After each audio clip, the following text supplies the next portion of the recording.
জানেন যে কেন্দ্র সরকারের 12 বছর যে সমস্ত কাজ হয়েছে এই কাজগুলো নিয়েও কিন্তু এখানে আমাদের প্রদর্শিত হবে এবং এগুলো নিয়েও আলোচনা করা হবে এবং আমাদের রাজ্য সরকারের যে প্রায় 7.5 বছর এই যে কাজ সেগুলো নিয়েও এখানে আলোচনা হবে। এটাও একটা বিষয় রয়েছে, সাবজেক্ট রয়েছে এবং বিজেপির নীতিগত বিষয়গুলো এগুলোও রয়েছে। তো সর্বোপরি বলতে পারি কার্যকর্তা নির্মাণ এবং সংগঠন বিস্তার এই দুটোর উপরেই এখানে মূল লক্ষ্য রেখে এই কাজ শুরু হয়েছে এবং ইতিমধ্যে আমাদের প্রায় 15খানা বিধানসভা অলমোস্ট শেষ হয়েছে।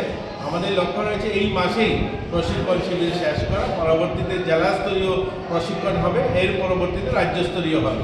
তো ধাপে ধাপে শুরু হয়েছে এটা এবং এটার যিনি দায়িত্বে রয়েছেন আমাদের সুব্রত চক্রবর্তী, ওনার নেতৃত্বে এবং আমাদের মাননীয় মুখ্যমন্ত্রী এবং রাজ্য সভাপতির দিশা নির্দেশে এটা শুরু হয়েছে। তো আজকের থেকে শুরু হয়েছে, আগামীকালকে এটা শেষ হবে।